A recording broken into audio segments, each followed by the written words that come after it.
ఇంకొకటి బట్టలు మడత పెట్టడం ఇలాంటివన్నీ. ఎందుకంటే ఖాళీగా మన బుర్ర ఉంది అంటే empty mind is devils workshop అంటారు కదా.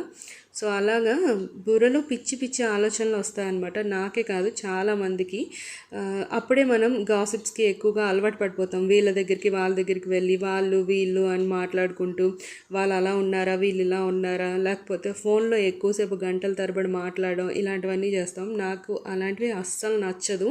నేను ఎక్కువగా అత్తయ్యగారు వాళ్ళతో అయినా అమ్మ వాళ్ళతో అయినా చాలా తక్కువే మాట్లాడతాను నేను ఫోను. అవసరం ఉంటేనే, అది కూడా ఒక 2 days 3 daysకి ఒకసారి మాట్లాడతానమాట. ఎందుకంటే రోజు మాట్లాడామనుకోండి ఏముంటాయి చెప్పండి, మాటలు ఏం ఉండవు.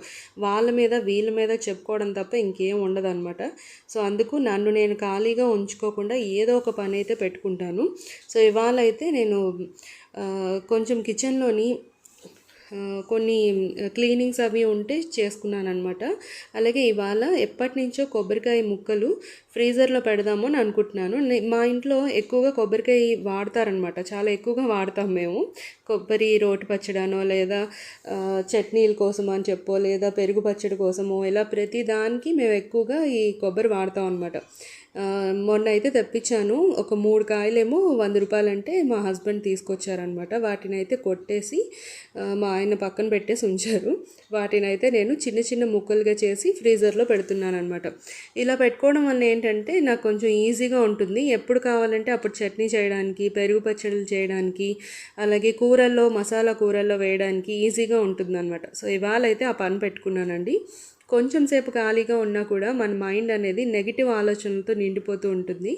అందుకే నన్ను నేను కొంచెం మోటివేట్ చేసుకోవడానికైనా, కొంచెం నేను నెగిటివ్ ఆలోచనల నుంచి తప్పించుకోవాలి అని అనుకున్నా కూడా టైం వేస్ట్ చేయకుండా మంచిగా సాంగ్స్ వింటూ ఏదో ఒక పని చేసుకుంటున్నాను. ప్రవచనాలు వినడం కానీ, లేదు అంటే మంచి బుక్స్ ఉంటాయి, వాటిని చదువుకున్నా కూడా చాలా బాగుంటుంది, ప్రశాంతంగా ఉంటుంది.